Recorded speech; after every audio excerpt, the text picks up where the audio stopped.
السلام علیکم ورحمۃ اللہ وبرکاتہ۔ معزز سامعین، اسلامک اویئرنیس یوٹیوب چینل پر آپ تمام حضرات کا خیر مقدم ہے۔ میں ہوں آپ کا میزبان محمد بلال اعظمی۔ کل عید الاضحیٰ کا دن ہے۔ عید الاضحیٰ کا دن اسلامک ہسٹری میں بہت عظیم الشان اور بابرکت دن ہے۔ یہی وہ عظیم الشان موقع ہے کہ جب تمام مسلمان اللہ تعالیٰ کے حضور اپنی اپنی قربانیاں پیش کرتے ہیں اور اللہ کی جناب میں تقرب پانے اور اس کی رضا اور خوشنودی حاصل کرنے کی کوشش کرتے ہیں۔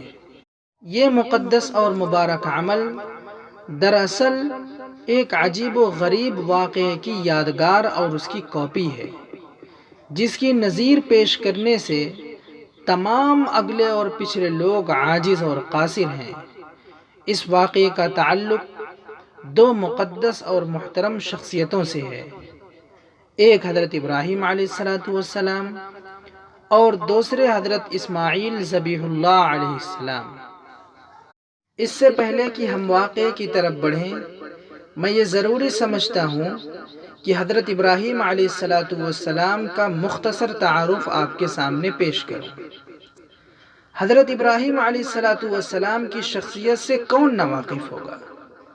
آپ اللہ کے وہ برگزیدہ نبی ہیں کہ جنہوں نے اللہ کی محبت میں ایسے مصائب جھیلے، ایسی پرابلمز فیس کی کہ اللہ تعالیٰ نے آپ کو خلت کا بلند ترین مقام عطا فرمایا۔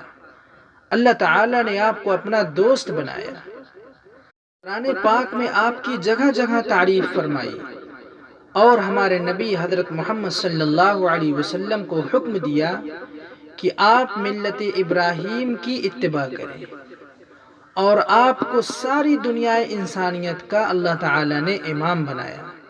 آپ ہی ہیں جنہوں نے اللہ تعالیٰ کے حکم سے کعبۃ اللہ کی تعمیر کی اور حج کا اعلان کیا اور حج جیسی مقدس عبادت کی تعلیم دی۔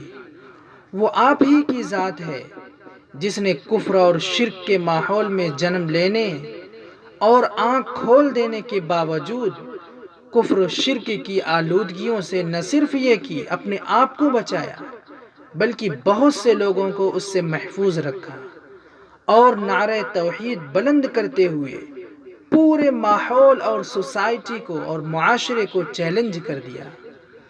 اور جب اس راہ میں مصائب اور پریشانیاں لاحق ہوئیں تو پورے صبر اور تحمل کے ساتھ اللہ تعالیٰ کی خاطر ان کو برداشت کیا۔ آپ کو آگ میں ڈالا گیا، جلا وطن کیا گیا، تکلیفیں اور ایذائیں پہنچائی گئیں، اور یہ سب کچھ آپ نے اللہ تعالیٰ کے لیے بشوق و رغبت برداشت کیا اور اللہ کی محبت کا ثبوت دیتے رہے۔ ایک طویل مدت تک آپ کے ہاں کوئی اولاد نہیں ہوئی، یہاں تک کہ آپ کی عمر تقریباً 85 برس کی ہو گئی تو آپ نے اللہ تعالیٰ سے اولاد کی دعا فرمائی اور فرمایا، رب ہب لی من الصالحین، oh my lord bless me with a righteous son, اے میرے پروردگار مجھے صالحین نیک لوگوں میں سے ایک صالح اولاد عطا فرما دیجیے۔ اللہ تعالیٰ نے یہ دعا قبول فرمائی اور آپ کو ایک حلم والے بیٹے کی بشارت دی، اور اللہ تعالیٰ نے فرمایا فَبَشَّرْنَاهُ بِغُلَامٍ حَلِيمٍ So we gave him the good news of a forbearing boy۔ اللہ تعالیٰ فرماتا ہے پس ہم نے ان کو ایک حلیم لڑکے کی بشارت دی۔ جب اللہ تعالیٰ نے آپ کی یہ دعا قبول فرمائی تو آپ کے گھر حضرت ہاجرہ کے بطن سے ایک حسین و جمیل بچہ پیدا ہوا، اس کا نام اسماعیل رکھا گیا۔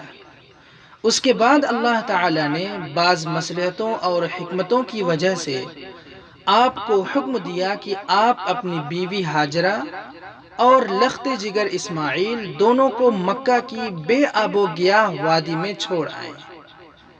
آپ نے اس نازک موقع پر اللہ تعالیٰ کی محبت میں اس حکم کی تعمیل کی اور حضرت جبرائیل علیہ السلام کے ساتھ حضرت ہاجرہ اور اسماعیل کو مکہ لے جا کر چھوڑ آئے۔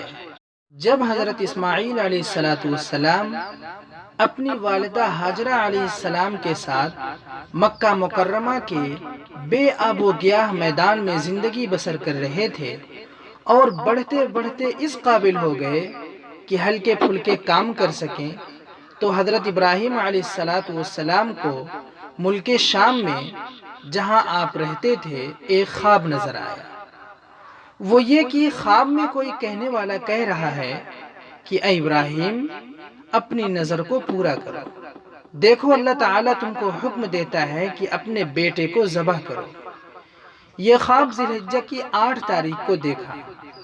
جب صبح ہوئی تو سوچنے لگے کہ یہ کیا خواب ہے، اور یہ کہ یہ اللہ تعالیٰ کی جانب سے ہے یا شیطان کی طرف سے ہے۔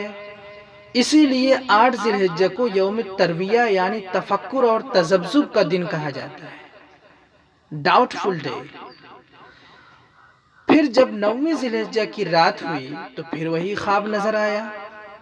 جب صبح ہوئی تو آپ نے سمجھ لیا کہ یہ خواب اللہ تعالیٰ کی طرف سے ہی ہے، اسی لیے 9 ذی الحجہ کو یوم عرفہ جاننے اور پہچاننے کا دن کہا جاتا ہے۔ پھر 10 ذی الحجہ کی رات میں اسی طرح خواب دیکھا اور 10 ذی الحجہ کو بالکل ارادہ کر لیا کہ اس حکم خداوندی کے مطابق اپنے لخت جگر کو، اپنے نور نظر کو اللہ کے لیے ذبح کر کے قربانی پیش کروں۔ اسی لیے 10 ذی الحجہ کو یوم النحر یعنی قربانی کا دن کہا جاتا ہے۔ بہرحال جب حضرت ابراہیم علیہ السلام کو یہ یقین ہو گیا کہ یہ خواب کوئی ایسا ویسا خواب نہیں ہے بلکہ یہ ایکچول میں اللہ تعالیٰ کا حکم ہے، تو آپ اس خواب کو پورا کرنے کے لیے دل و جان سے تیار ہو گئے۔ اور کیوں نہ تیار ہوتے، جبکہ آپ اللہ کے خلیل اور حبیب تھے اور اللہ کی محبت میں ہمہ وقت سرشار اور چور رہتے تھے۔ مگر اس سے پہلے کہ آپ اس خواب کی تکمیل کے لیے کمر بستہ ہوتے، آپ نے حضرت اسماعیل علیہ السلام سے مشورہ فرمایا اور اس سلسلے میں ان کی رائے دریافت کی۔ آپ نے فرمایا، برخوردار، میں خواب میں دیکھتا ہوں کہ میں تم کو ذبح کر رہا ہوں، سو تم بھی دیکھ لو تمہاری کیا رائے ہے۔ اس پر اسماعیل علیہ السلام نے جو جواب دیا وہ واقعی شان نبوی کا مظہر اور خانوادہ نبوت کے پروردہ ہونے کی ایک بین اور روشن علامت ہے، نیز آپ کے کمال ایمان اور عقل کا واضح ثبوت بھی ہے۔ حضرت اسماعیل علیہ السلام نے فرمایا، ابا جان، آپ کو جو حکم ہوا ہے آپ وہ کیجئے، انشاءاللہ آپ مجھ کو صبر کرنے والوں میں سے پائیں گے۔ انشاءاللہ کہہ کر حضرت ابراہیم علیہ السلام نے بتایا کہ میں صرف اللہ کی توفیق سے اس حکم کی تعمیل میں ثابت قدم رہ سکتا ہوں، ورنہ نفس پر کوئی بھروسہ نہیں۔ اس سے معلوم ہوا کہ انسان کو اپنے نفس پر بھروسہ نہیں کرنا چاہیے، بلکہ ہر دینی اور دنیاوی معاملہ میں صرف اللہ تعالی پر بھروسہ کرنا چاہیے۔ حضرت اسماعیل علیہ السلام کے اس جواب میں آپ کی فہم و بصیرت کا کمال، ایمان و یقین کی پختگی، تعلق و محبت خداوندی کا رسوخ، اخلاق و آداب کی پاکیزگی کا خوب اندازہ ہوتا ہے۔ مگر حیرت انگیز بات یہ ہے کہ جس وقت آپ نے یہ جواب دیا تھا آپ کی عمر اس وقت صرف 13 برس کی تھی۔ اللہ اکبر! اس چھوٹی سی عمر میں حضرت اسماعیل علیہ السلام کا ایسا جواب دینا آپ کی سلامتی تباہ کی بین دلیل ہے۔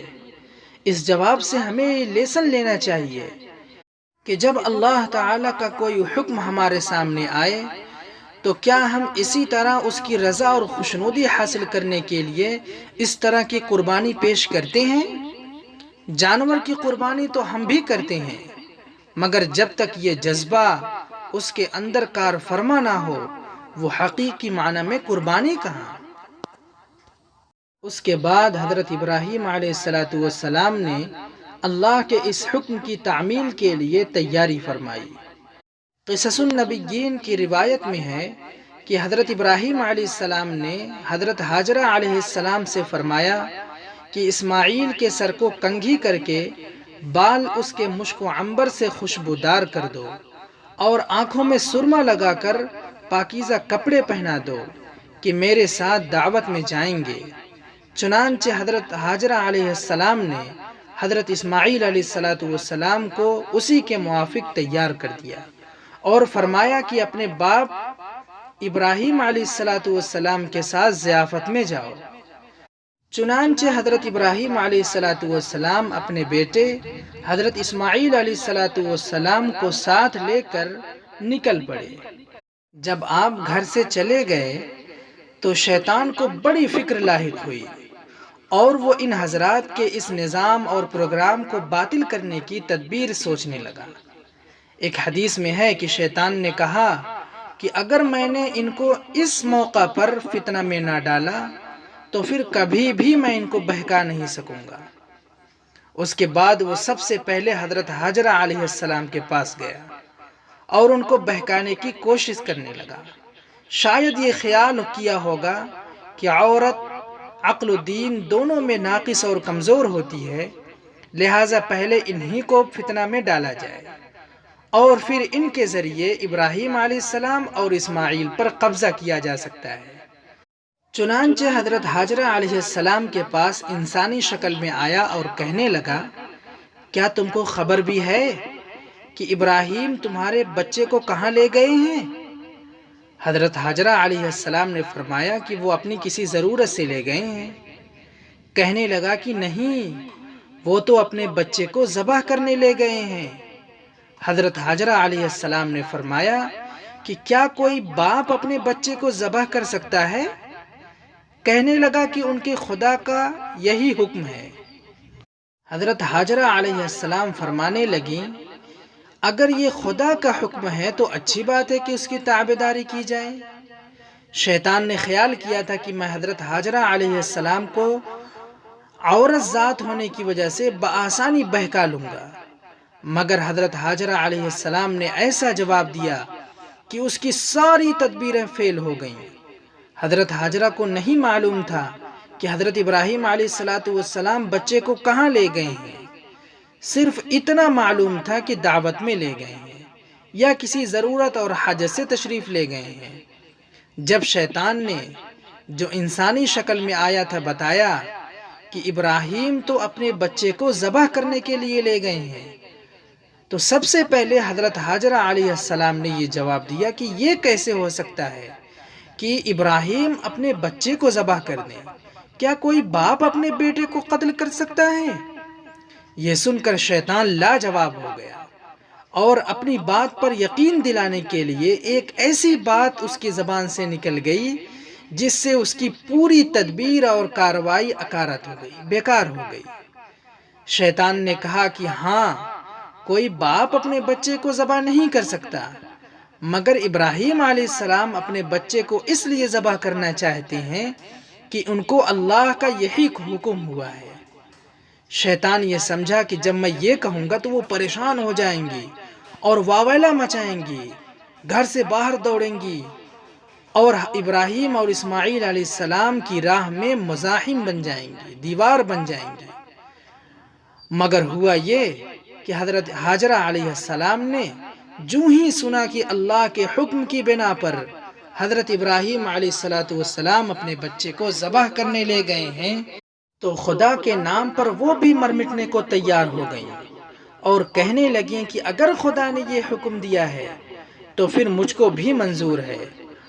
بہرحال شیطان کو رفع دفع کرنے اور اس کی تدبیروں اور سازشوں کو ناکام بنانے کے بعد یہ دونوں مقدس ہستیاں اللہ تعالی کے حکم کی تعمیل کے لیے تیاری کرنے لگیں۔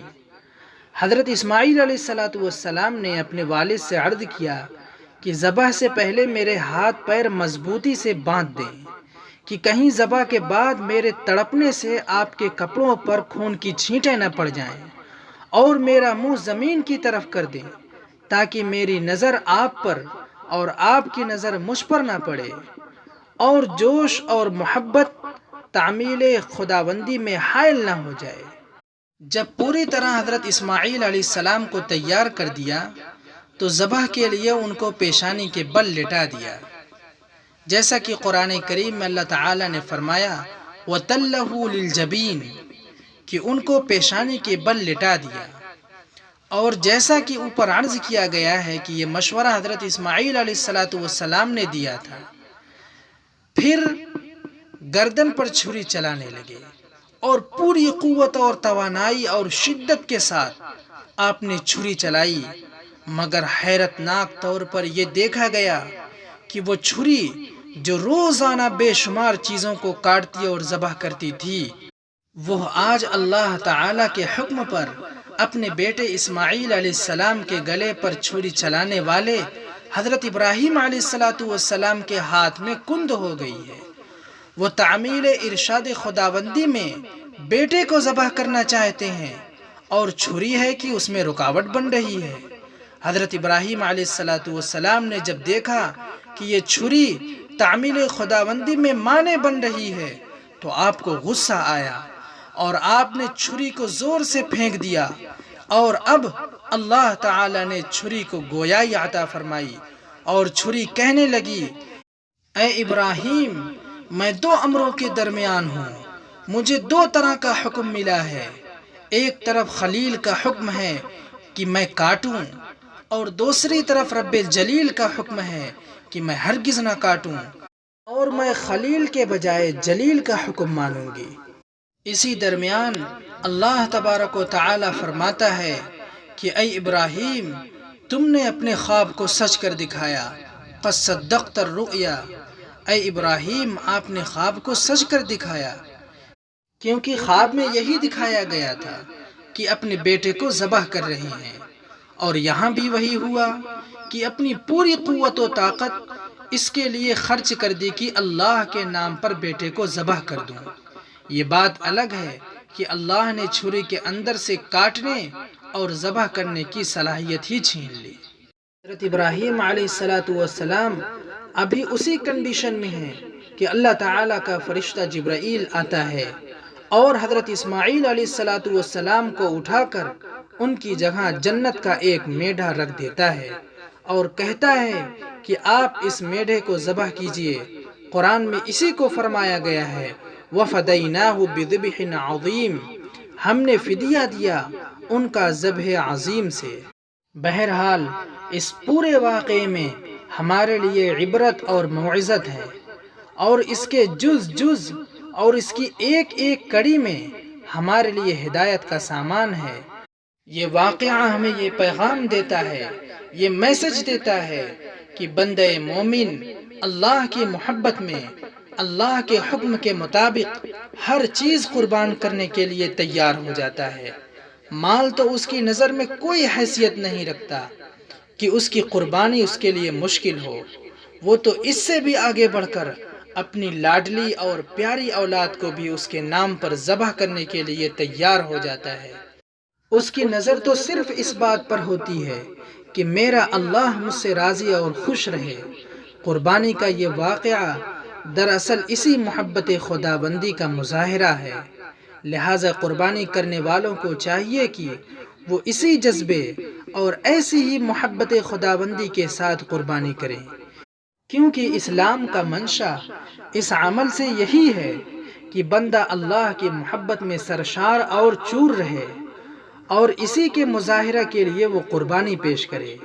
یہی وجہ ہے کہ جانور کی قربانی کی جگہ کوئی شخص غربا اور مساکین کو روپیہ پیسہ دے دے تو قربانی کا ثواب نہیں ملے گا، اور یہ جائز بھی نہیں ہوگا، کیونکہ قربانی کا مقصد غریبوں کی امداد نہیں ہے۔ حتیٰ کہ اگر کوئی شخص گوشت لینے والا موجود نہ ہو تب بھی قربانی ہی کرنا ضروری ہے۔ جس طرح حضرت ابراہیم اور اسماعیل علیہ السلام نے اللہ کی محبت کا حق ادا کرنے کی کوشش کی، اسی طرح ہم کو بھی چاہیے کہ ہم اس خالق و مالک کی محبت میں ہمہ وقت اس کے احکام کی اطاعت کے لیے تیار رہیں اور اس کے لیے ہر طرح کی قربانی دینے کے لیے تیار رہیں۔ امید کرتا ہوں کہ آپ کو یہ ویڈیو پسند آئی ہوگی۔ اللہ تعالی ہم سب کو اخلاص کے ساتھ قربانی کرنے کی توفیق عطا فرمائے۔ والسلام علیکم ورحمۃ اللہ وبرکاتہ۔